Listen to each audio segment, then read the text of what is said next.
Wait. I would presume that at a certain point this is able to work and not be terrible, right? But hey, what do I know? How would I ever know, right? All the time, it's just, like, how would I know?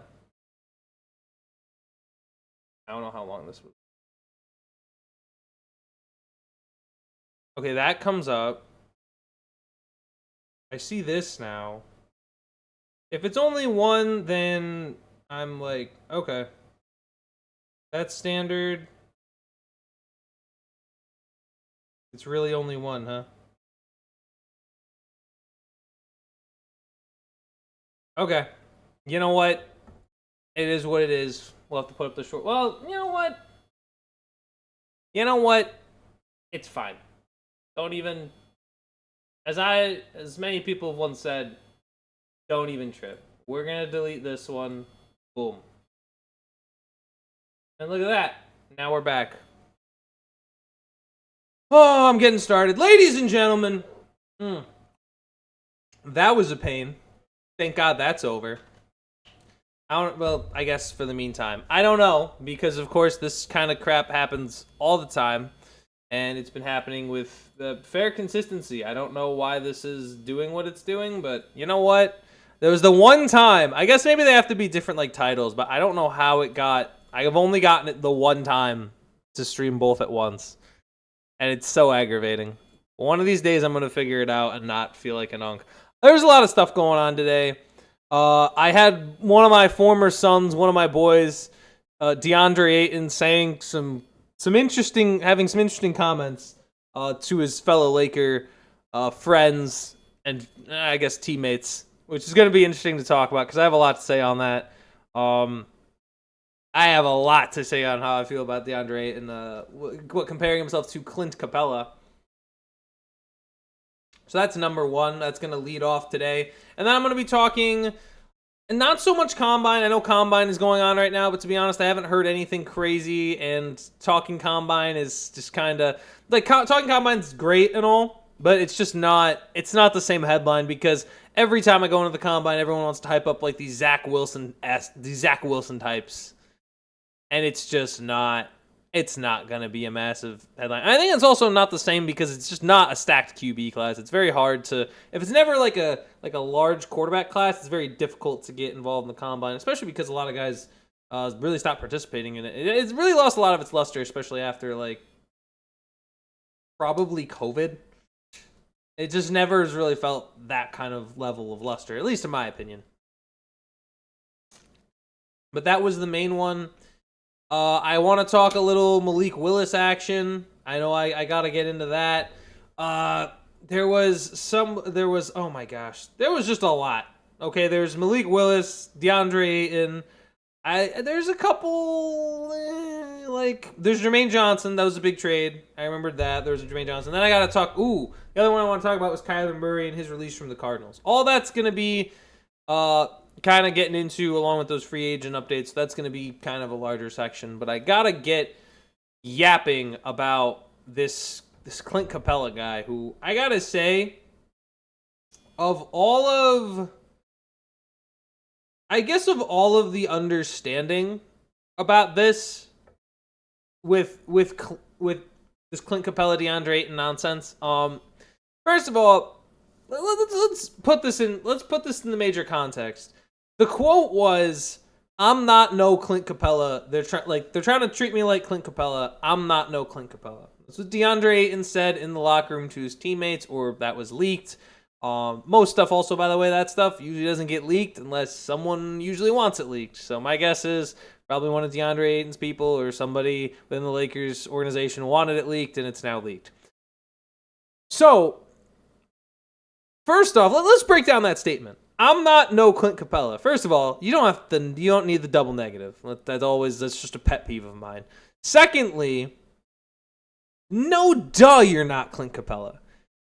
Everybody recognizes that DeAndre Ayton physically and just generally on a level of his ability to play basketball is just more talented. He has more talent. He's way more talented than Clint Capela. He's more athletic. He's a better shooter. Like, all of these things, and that's a short list, but there's a lot of other qualities that Deandre Ayton has just in terms of his physical gifts that make him a little better than Clint Capela. That's not the issue. The issue is, Deandre, the Lakers kind of need a Clint Capela because they have way too much. They've already got their scoring, right? Like, AR is having a career year. Austin Reeves having a career year. But the obvious issue that has been going on with the Lakers this whole season, and really, honestly, ever since they traded for Luka and continued to keep LeBron, is the fact that if you, Deandre Ayton, want to be what? Like a primary option? It's not going to happen. But the main problem we've seen with the Lakers is, listen, they have too many ball handlers. Luka and LeBron are ball handling players. They do not play particularly well off ball. So you got to play better off ball. And that's on a whole another issue. But with DeAndre, he just needs to be more aggressive. He needs to not be, I don't know, lazy. Like, remember, people forget about this. Chris Paul had this man looking like a potential first-team All-Pro center. Like, he was looking incredible at the center position at times. And this is like happens every time he goes to a new place. He looks good off the jump. But it's gonna get to a point where he's just not committed anymore. He's not as wanting to physically go after rebounds. He's averaging his lowest rebounds in his career by a full rebound and a half. You are a center, dude. How are you, this physically gifted, athletic big man, losing the battle of the boards? That's what most big men are supposed to pride themselves of doing, is winning those rebounds. And he's not. He's having one of the worst rebounding years of his career while also having one of his best shooting years. They don't need that. They have scorers in Luka and Austin Reeves. Get boards and try to get putbacks or get a foul bait or something. Don't do this. That's the whole, you're saying, oh, they're trying to make me Clint Capela, because they need that. They need a guy who can actually hustle and play well physically and be a good defender and be a good rebounder. And DeAndre Ayton has not been that effectively this year. It's a nightmare. And when he's saying, oh, they're trying to make me Clint Capela, there's a reason. There's a little understanding of awareness of your roster. DeAndre, you are the fourth best player on the roster at best. Some people would argue Rui Hachimura, whatever. At best, you're looking at number 4, right? Because you're not Luka, you're not LeBron, you're not Austin Reeves. You're just not. And so now, nobody's going to force feed DeAndre Ayton. Nobody's going to give him these big, shot attempts. Nobody's going to get unnecessary touches to DeAndre Ayton that could go to any of their other 3 better players, right? So you need to take advantage of the looks you're getting. And when you're not giving full commitment on the court, it's what's the point? I'd rather just have Clint Capela. I would. Clint Capela's catching an unnecessary stray when, honestly, I think that's what the Lakers need. They're one of the worst teams defensively. They could use a defensive player like a Clint Capela, because Ayton's not it. And Suns fans have realized it. Once he starts well, he's going to cool off. Trailblazers fans have realized it in Portland. And now the Lakers fans are learning the exact same thing, is that this is just not a guy who is fully committed. You think that, this is the problem. I mean, how many number 1 overall picks have we seen? Lately we've gotten, a great run of them. But this is, he's super athletic and super gifted. But you need to have some ability to actually be a little aggressive, show a little heart, care a little. It's now there is this, what's the game plan, man? What's the idea?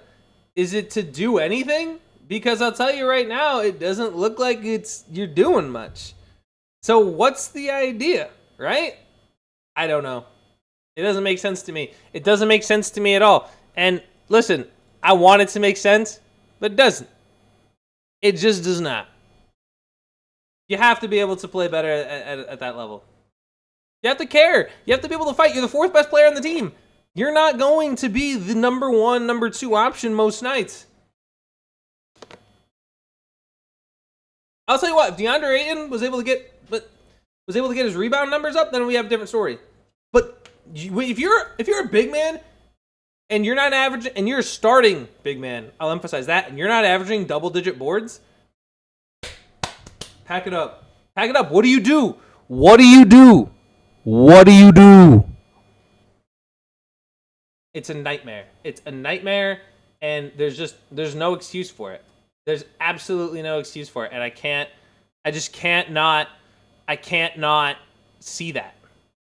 I don't understand it. There needs to be more. You have to be better than this, and I'm not gonna tolerate it. I'm not gonna tolerate it, Deandre, okay? This is unreal. This is ridiculous. You need to be better than this. Anyway, we got, let me get through you guys' comments real quick. Jay is in the building. Can you give us a shout out to Jay? Jay also saying, leave DeAndre alone. Absolutely not. I will not leave him alone. If you were going to make a comment like you ain't no... First of all, it's not even the fact that he's like saying that he's not Clint Capela, because he's not wrong. He's not Clint Capela. He's so much more athletic and gifted than Clint Capela. But also, Clint actually shows a hustle on the court, whereas you consistently do not. And also, again, I hate sentences with double negatives. I'm not no Clint Capela. That just means you're Clint Capela. You're wasting... Just say you're not Clint Capela. I'm not Clint Capela. Say I'm not no Clint Capela. Like, that doesn't make... Come on. None of this... I do not like this double negative. This double negative nonsense. I don't like this double negative nonsense. And it needs to stop. Also saying, people forget his draft stock was falling because he was addicted to NBA 2K. Dude, there's another player we're going to talk about later. Do you know what? That's crazy. That there are 2 number 1 overall picks to Arizona that are addicted to video games. That's nuts. You have DeAndre Ayton and you have Kyler Murray. 2 peas in a pod. You know what? Send Kyler Murray to the Rams when Stafford's done playing. Put them both in LA. I guess there's no Portland team, but oh my gosh. I mean, geez, man. How painful does that have to be if you're like, I know I'm a Suns fan, but I'm not a Cardinals fan. So imagine being a fan of both and then having that number 1 overall pick for both those teams just be completely overrated, never really live up to the hype, and then also be addicted to playing like COD or 2K. That's got to be like one of the worst feelings in the world. I would hate that. I would be so... I couldn't make it through a day. We've also got Marcus in here. Marcus, thanks for swinging by. Marcus is saying Bronny is better than Ayton. Ayton is the type of player the Nets get thinking he'll help. Dude, DeAndre Ayton to the Nets. Oh my gosh. Him and Ayton with Michael Porter Jr. Wow. That's funny. I like that. Send DeAndre. That's kind of what Portland did. Portland thought he'd be good, and then we all said, yeah, that's not going to happen. And then now LA thinks it's going to be like, and the thing is, when it happened with Portland, you could maybe make a case that some people are still bought in. When it happened with the Lakers, everyone looked at it and said that's not going to work. That's gonna fizzle out. That's gonna peter away. That's not a good. It's not even that it's not a good fit. It's just everybody knows who DeAndre Ayton is at this point. There's no substitute for like actually trying and hard work, and DeAndre Ayton just doesn't have it at this point. Like, it's like, what are we trying to do? What's the plan? What's the idea? There really isn't one. That's kind of the issue with DeAndre, and it's been the issue for the last several years. and it's just not going to change. So what are you really going to do about it? I don't know. Probably not a whole lot, but that would be my statement. That'd be my understanding is that, listen, you need to have a little bit more hustle. You need to be competing for boards. You need to be contributing more to this team than you have been. You need to be contributing more to the NBA in general as you are being a number 1 overall pick, and this is a big issue. This is a big problem. And it's been a big problem since he's really gotten into the league. And it was working, honestly, when it was at its best. It was at its best when Chris Paul was there.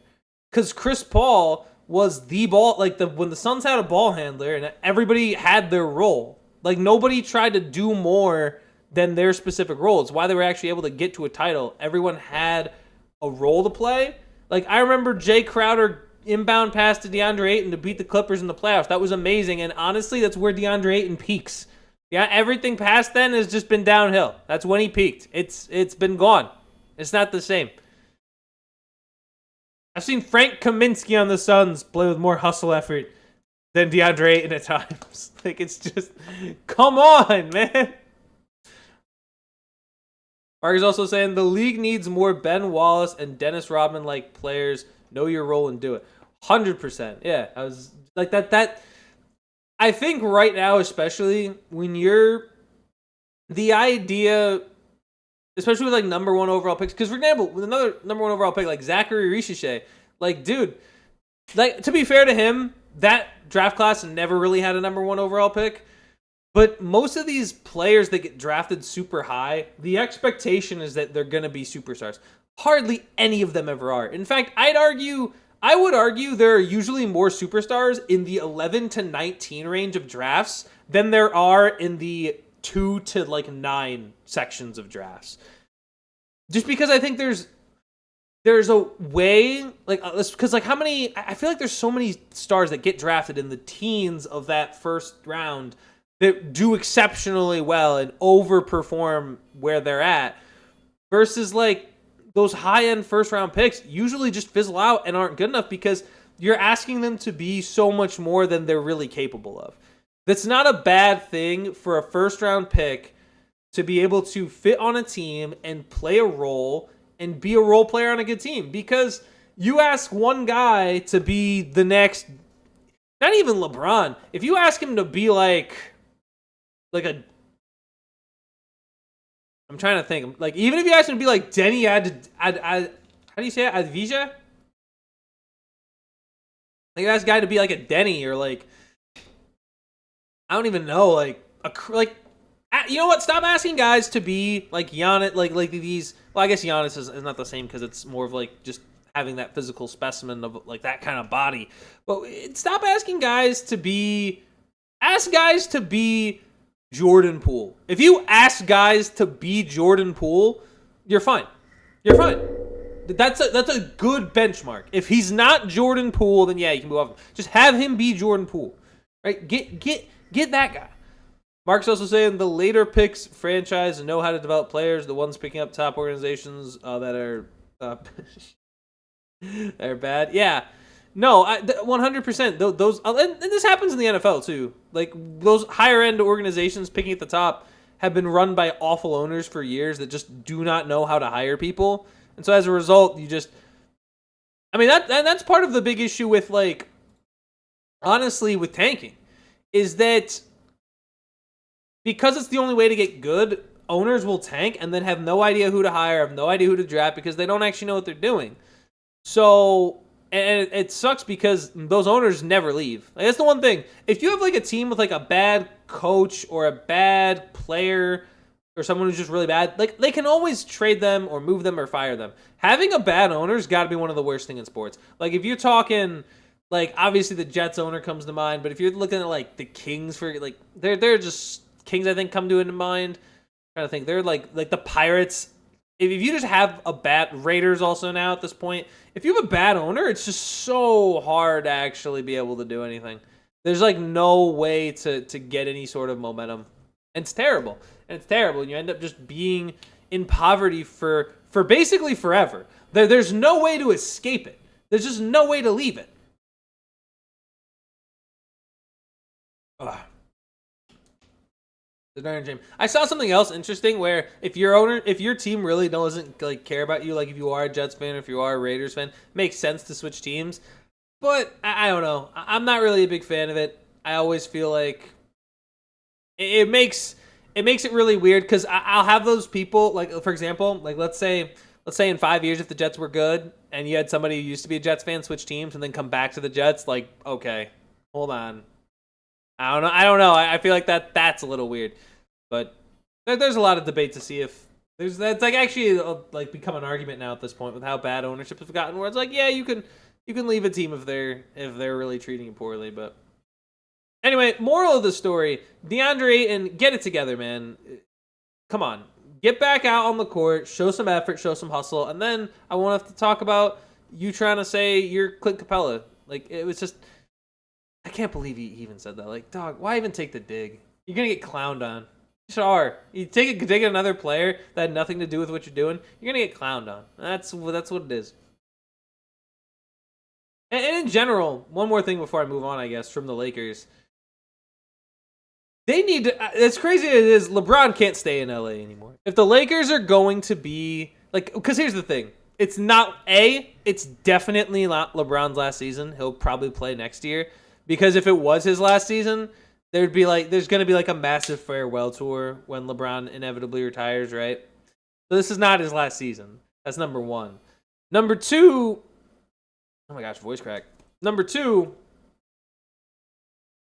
this Lakers team can't have LeBron. This Lakers team can't have LeBron as on the roster because of how ball centric he and Luke are. They don't play well off of each other. And you've already made the commitment to Luka, which is good, which is fine, it can work, but you can't have another massive ball-centric player in the form of LeBron if you're going to build around Luka. So it's not quite panning out how they would have thought. But I mean, I think it can still work. But this front office of the Lakers really has to figure out what's going on. They got to get it together. Speaking of a front office that has to get it together. Oh, hold on. Wait, Mark is saying back to Cleveland or New York. If LeBron... Dude, oh my gosh. Oh my goodness. Imagine a Brooklyn LeBron. I don't even want to. It's too scary. It's too weird. Oh my... honestly, when LeBron first got to LA... It looked weird, but it would look so much weirder if it was a Brooklyn net. But honestly, Cleveland honestly could also make the most sense. But again, I feel like you might have the same issue. But yeah, I kind of agree. It's either going to be back to Cleveland. Knicks, I don't think Knicks makes sense. Personally, I don't think so. I think it would get very... I don't know. I don't think the Knicks would make any sense, but I think the only logical thing is to go back to Cleveland or just ride it out with LA for one more year and then retire, but I don't think he does. And there's a chance he never leaves LA. Like, I don't know, maybe the Clippers. Maybe he'll just go join the old heads. Maybe he'll just swap LA teams so he doesn't have to leave. All right. Speaking of franchises that are mismanaged, I got to talk the Arizona Cardinals because Kyler Murray seen here wearing his FaZe Clan shirt, doing some Twitch streaming. Kyler Murray has actually requested kind of that he be released. Not even traded, released. Just to have his own choice. Now, here's the thing. I don't know how many people would be willing to take on that deal. Because that deal is a mess. But, like, it's a lot of money to take on for Kyler Murray in the first place. But let's take a gander. Kyler Murray right now is under contract till genuinely 2028. He's under contract for 3 more years. I guess it might... I'm not sure if this is... they have like a potential out where they could move off of him and take $0 in dead cap for the 2028 year. Like, there's a chance they could cut him there. But, I mean, they can't... Like, cutting him is insane. How much cap... They would take on $54 million in dead cap space if they were to cut him right now. Which is... I mean, my God. not a free agent until 2029. They really paid him that much money. And listen, I think this is a marriage that needs to end. I think it's pretty apparent to everybody, especially after this year, that the Kyler Murray saga with the Arizona Cardinals is done. It's a mess, right? Like, he wasn't fully healthy this year, obviously. Jacoby Brissett came in and played a lot of the games. But, I mean, even when he was healthy, he posted his lowest passer rating since 2022. And here's the thing. Very similar to Deandre Ayton. Very similar. In the sense that he's very talented, but he's just not fully committed to the sport. Like, I've seen some Kyler Murray passes. He's very impressive in passes. But the problem comes from a couple things. Number one, obviously he's undersized. But the biggest problem for me is, it's not even the undersized thing. It's that he does not take shots in the pocket. Bryce Young, this year, despite being undersized, similar to Kyler, was able to play some of his best ball this year. As much as I'm a hater on him, he played some of his best ball this year. The reason why Kyler has struggled, especially as of now, is because, very simple, he doesn't step up in the pocket. He does not stand strong in the pocket and complete throws over the middle. When you talk about some of the best quarterback play, it is holding the ball for as long as possible to get the best throws possible and ripping off a ball before taking a hit from the defender. And instead, Kyler Murray spends a lot of his time sitting in the pocket, and then trying to scramble a little bit, and then sitting down taking a sack because he does not want to get hit trying to make the throw. And I'm sorry, that's not winning football.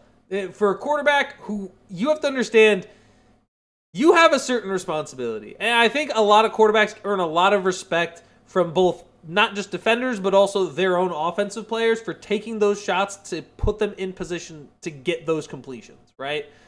And I think there is a certain level of, Kyler doesn't really want to put it all on the line for the team.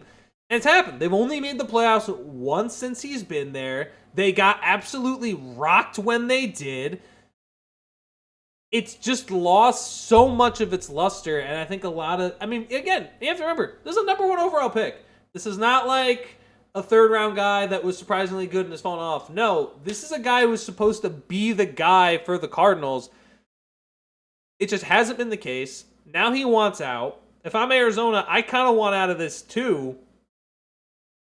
Because, Jacoby Brissett wasn't, I'm not going to sit here and say he was great, but he overperformed what would have been my expectations for him playing this year.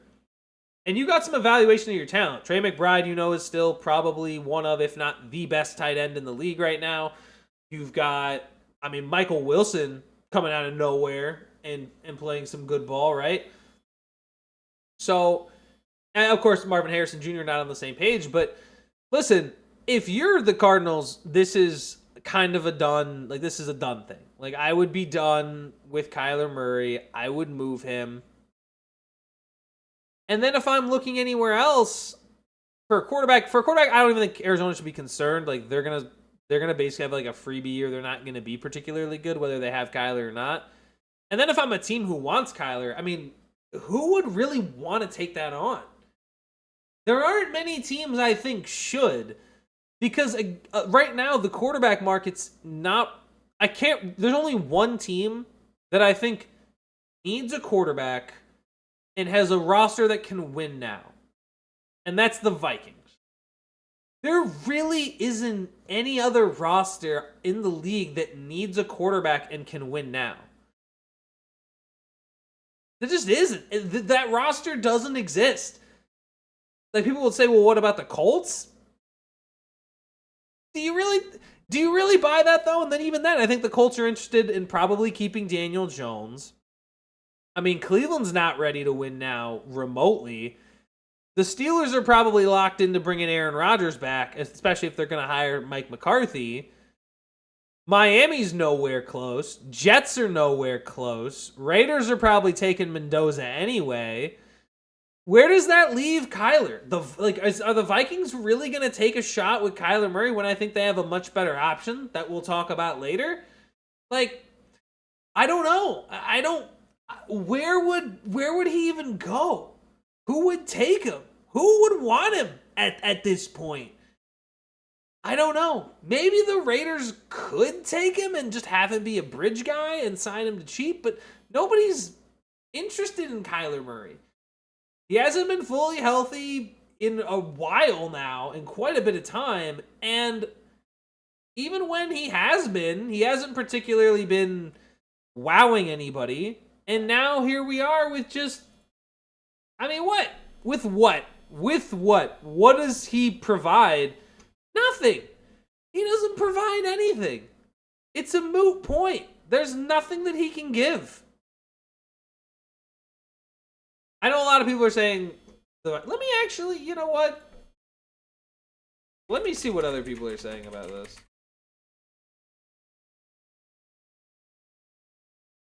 But yeah, Jets, Steelers, Vikings, Dolphins. A lot of people. Titans?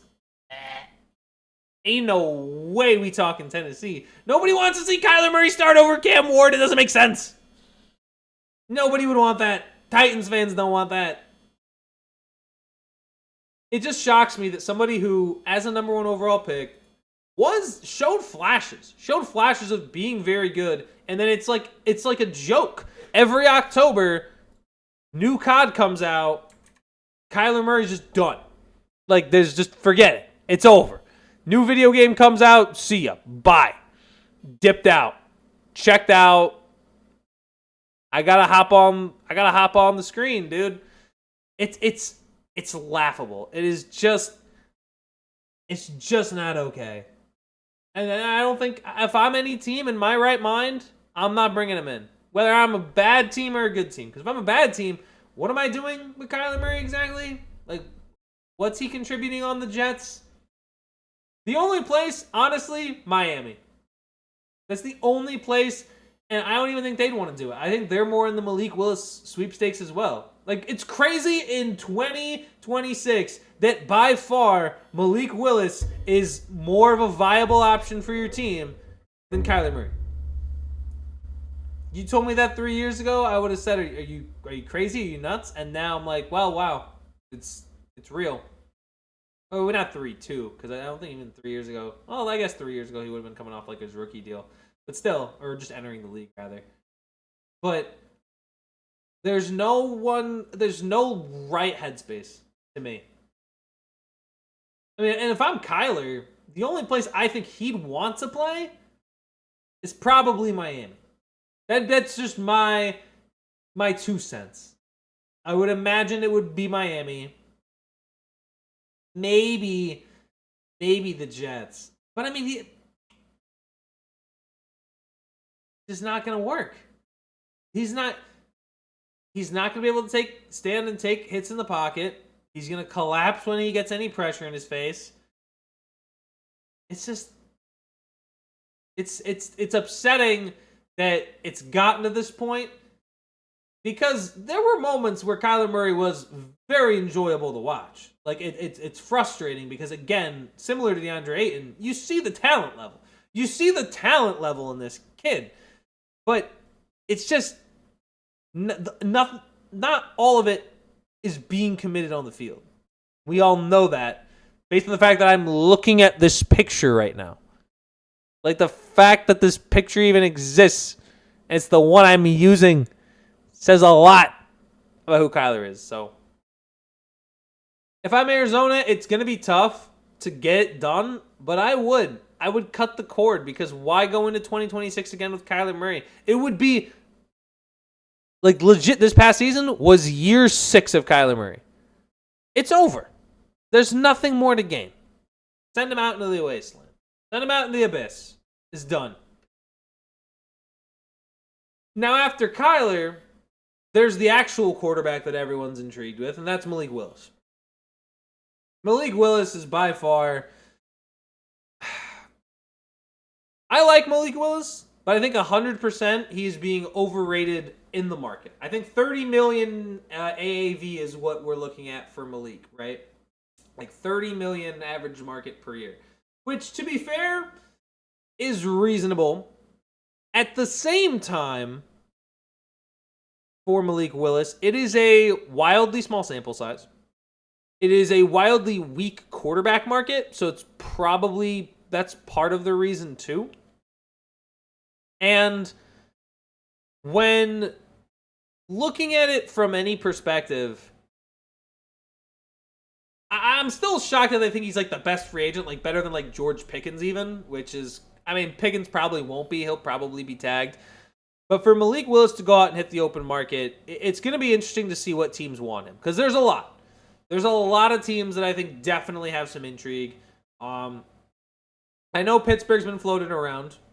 I'll address that. Again, I'm not happy that we're doing it. Chances are we're going to bring back Aaron Rodgers. I don't really know why. I think we're going to bring back Aaron Rodgers and probably draft like a quarterback in the second, third round, depending on who's available. That's my guess. Maybe Will Howard's given a real shot to win the backup job. I don't think the Steelers would realistically keep Mason Rudolph. It doesn't really make sense. But I mean, that this is where we're at. Anthony Richardson is in chat right now. How about that, Anthony? Anthony says, Malik buns, dudes a chopped cheese, made the hockey whip. Okay, Anthony, that's a little uncalled for, but well, actually, I'll address Anthony right now because he's in the chat. Anthony Richardson, of course, has been granted permission to seek a trade out of Indianapolis. That tells us a couple things. Number one, obviously, the Colts are done with the Richardson experiment. But secondly, it tells me most likely that the Colts are probably going to try to bring in Daniel Jones back. They're going to try to get him healthy and run it back next year with him. We'll see how that pans out. It's really hard to tell, especially if Daniel's not fully healthy coming off the Achilles. And we saw Aaron Rodgers and Kirk Cousins not quite look like themselves coming off those Achilles injuries. So we'll see what kind of shape Daniel looks in. But as for Richardson, there are some options, right? And the interesting thing for Anthony is that he's allowed to go pretty much anywhere because he can be a starter in some very niche situations, but it's more than likely than he's probably going to be a backup. If I'm Anthony Richardson, I'm gonna be transparent with you. You know where I think he could go that makes there are a couple places. Like, backup for Kyle Shanahan would totally work. I wouldn't doubt it if maybe backing up back up a good quarterback. Let's start there. In my opinion, if Richardson wants to be a starter, he's going about this wrong. Because teams have seen it. Like, we're 3 years into this thing. You got outplayed by Daniel Jones in camp, who the Giants had given up on, right? What's the play here, right? To me, it's maybe back up Mahomes. I would maybe back up Mahomes, maybe get a shot to play week 1. That's a real possibility. Go play backup in San Francisco or LA. The only other option I could see if you really want to try being a starter, you can try the Minnesota Vikings. You could try and say, okay, you can't beat Daniel Jones. Go try to beat J.J. McCarthy. And I'll tell you right now, if that happens, whoever loses that quarterback battle ain't ever getting a starting job again. Whoever loses that quarterback battle, whether it is Anthony Richardson or J.J. McCarthy, there is no way that they ever get a starting job again. I'm sorry, but at that point, it's really tough to make a case at all. We got Anthony, he's talking, he's saying, Malik looks like he has the same training regimen as him. And then saying, dog, at this point, I'm looking to get paid and laid. You're going to look to lay down and take a nap, probably, is what I'm guessing, Anthony. But look, I don't know what to tell you. You're just a little sleepy, a little tired. Look, I can't state for certain what Anthony is going to do. I would recommend being a backup. If you really want to try for the starting job, you can squeeze your way into Minnesota. But there are going to be very few and far between opportunities for Anthony Richardson at this point. Personally, I just don't think it makes a whole lot of logical sense. As for Malik Willis, I want him to succeed. I do. I think watching him play in Green Bay looked very exciting. It looked like he started to see some things Something started to click there. So it's very important to Malik, and he makes the right decision here. And there are options. I'll tell you what's the wrong option, the Jets, but that's obvious. Let's start with this clear. The main course that I think a lot of people are talking about, the main option is Miami. They have some offensive weapons. Jeff Hafley, former Packer, brings in the quarterback from there. It makes sense. I'm going to say no. Here's why. Miami. Right now, starting wide receiver is going to be Jalen Waddle. Waddle has, for the most part in his career, played wide receiver 2 to Tyreek Hill and hasn't necessarily always and took a dip in production this year. And outside of that, I don't think the offensive weapons in Miami are as great as a lot of people want to sit out there with, like the Washington brothers and maybe potentially bringing back Waller. It just doesn't feel like something that can greatly benefit Willis. I am in the camp that by far, if you're Malik, you want to make some money, you want to be on a good roster with good coaching, with a good coaching staff, and you want to have some weapons around you. And if I'm Malik, I would want to win now. There's only one option. It's the Minnesota Vikings. Leave the Packers, join the division rival that has Kevin O'Connell, that has Justin Jefferson and Jordan Addison and TJ Hawkinson, that has a, when healthy, very solid offensive line. Of course, they would need to stay healthy. They weren't fully healthy this year at times. And also, not the best backfield, but a solid backfield. But the most important thing, very, very, very good defense. That team won not. Remember, the Vikings won 9 games with J.J. McCarthy and Max Brosmer and Carson Wentz starting at quarterback. And they weren't even last in a division where nobody had a losing record. They were only 2 games back from the Bears. If I'm Minnesota and I have this roster, I might even slightly consider overpaying Malik Willis, because I'm going to tell you right now, there's not a quarterback on the market that you're going to be able to get at that level. You can shop around for Kirk Cousins, trying to bring him back, or Anthony Richardson, or God forbid pulling Derek Carr out of retirement, or running it back with J.J. McCarthy. But that roster is way too good, and that division, in my opinion, is still a little bit too up in the air going into next year for you to just sit there and say, we'll run it back with 9. I think the Vikings need to be aggressive in going out and getting a QB, and I think Malik Willis is the guy that they should go get. If they don't, I think it's going to be just another unfortunately wasted season for the Minnesota Vikings if they don't consider bringing in Malik Willis. It's a darn shame, but I don't think there's much there.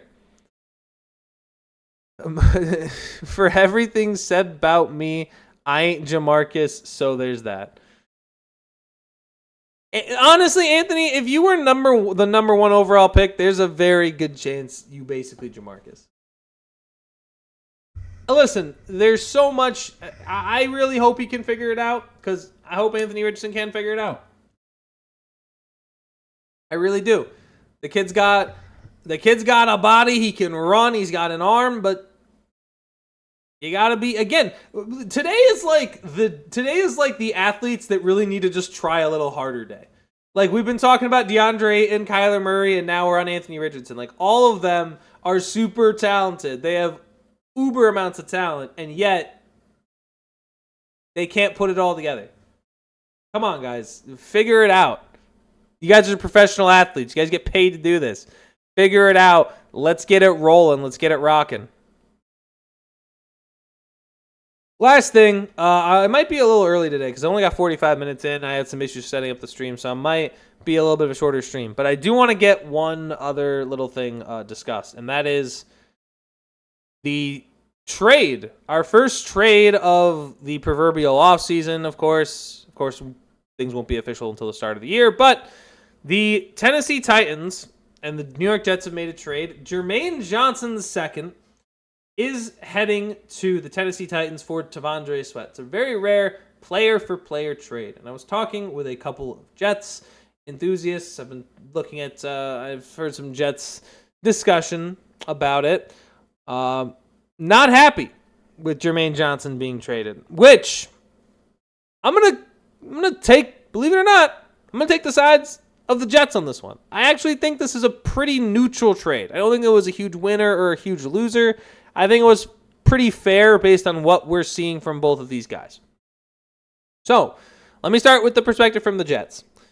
You are moving off Jermaine Johnson, who has, at his peak, had 7.5 sacks in a year, missed the entire year 2 years ago, and only last year had 3 sacks, of course, coming off an injury, right? But a guy who hasn't been very productive, and you're about to pay his 5th-year option, which is, I think, $13 million, give or take, just shy of $14 million for salary cap hit. So why not clear up that space for a younger player in T'Vondre Sweat, who can play interior, who will play a little bit of that interior D-line for the New York Jets, which they need after moving off Quinn and Williams. He's going to be under contract a little longer than Jermaine. And you have him for the next 2 years, for 2026 and 2027, and you're not paying him nearly as much. And, listen, I wouldn't want to pay Jermaine Johnson $13 million if he's not producing for me in sacks. So I can see the logic from the Jets' perspective. And I also see it from Tennessee's perspective. You're giving up a role player for a guy who has a potentially higher ceiling, who played his best ball under Robert Saleh back in 2023 with 7.5 sacks, and can potentially be a great fit alongside a Jeffrey Simmons in Tennessee and get a lot of one-on-one opportunities because of what they're going to have to do to stop Jeffrey Simmons. So I like this trade. I thought it was pretty solid overall. I saw a little bit of negative Nancy energy. I know a lot of people liked Jermaine. But listen, Jermaine did not have the season he really needed to have for the Jets to justify keeping him this past year. And that's why they moved off him. But there's a bigger story here. And it comes from the fact that if you're the Jets, I'm not saying that there's pressure on the Jets in general because we think the Jets are going to suck. There's 100% pressure on Aaron Glenn, and I wouldn't doubt it if the Jets make even more moves. But right now, I think of all of the seasons, we already know Woody Johnson's not a very good owner. But I think there's going to be definitive proof that something is absolutely rancid in the Jets organization. Because in 2021 and 2022, they had 2 first-round picks, and then they had 3 first-round picks. They need to figure out what they're going to do in the draft. They need to really nail the 2026 draft. Now, obviously, nobody wins the Super Bowl in April. But you need to get guys who are going to be contributors day one. You cannot go out and get all these first-round picks, all of this capital, just to not get guys who will not contribute day one. Because if I see the Jets trying to go after project players, I would be upset as a Jets fan.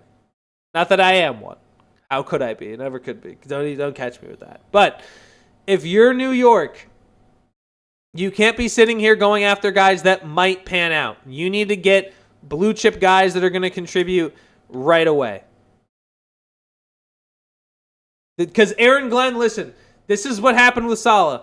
Saleh ran into these problems. Zach Wilson, I think, arguably was a big reason why Saleh ultimately got removed later as a result, which is kind of crazy when you think about it, because he was very good defensively. I'll say that. I think you made a mistake, in my humble opinion.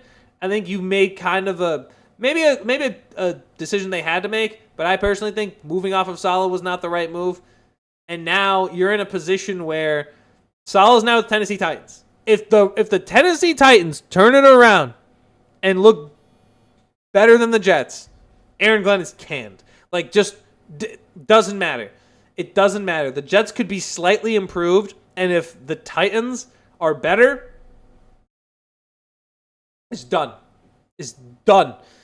It's over for Aaron Glenn. Because the understanding of how bad... Because the Titans weren't good either. Titans were very bad as well.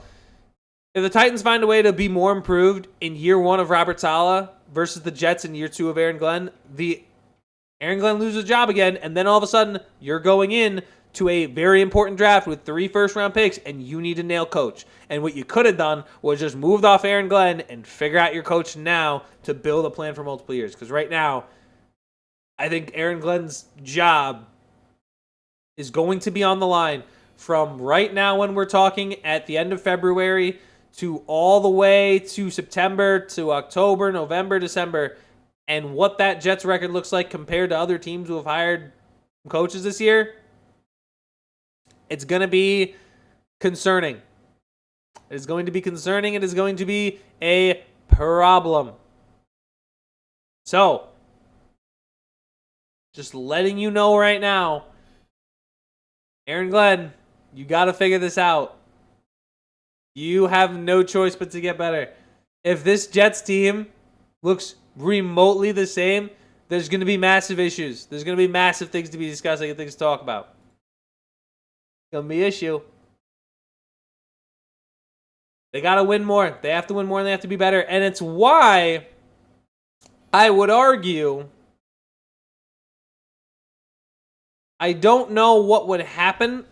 I don't know how this would work, but doesn't it make a lot of sense to bring in a guy who could potentially get you more wins almost guaranteed? Does it not make sense to go out and sign the man, the myth, the legend, Kirk Cousins?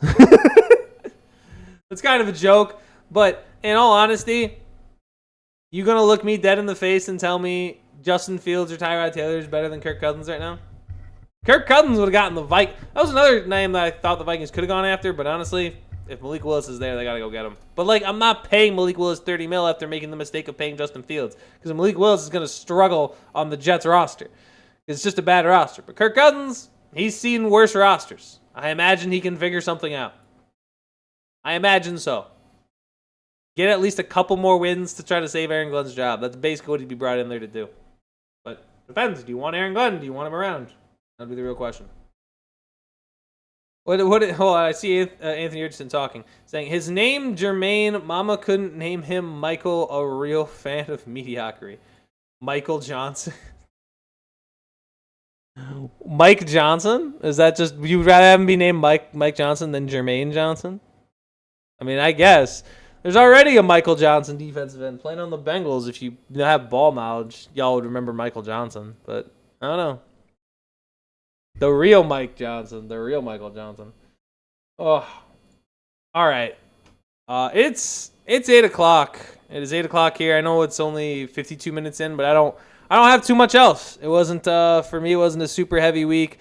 I thought I just wanted to share the Deandre Ayton stuff because I thought it was funny. I really did. Hopefully I should be able to have stream right after this. I should have the main one that I have. I think he meant Jackson. Oh, Jackson. Okay. Michael Jackson.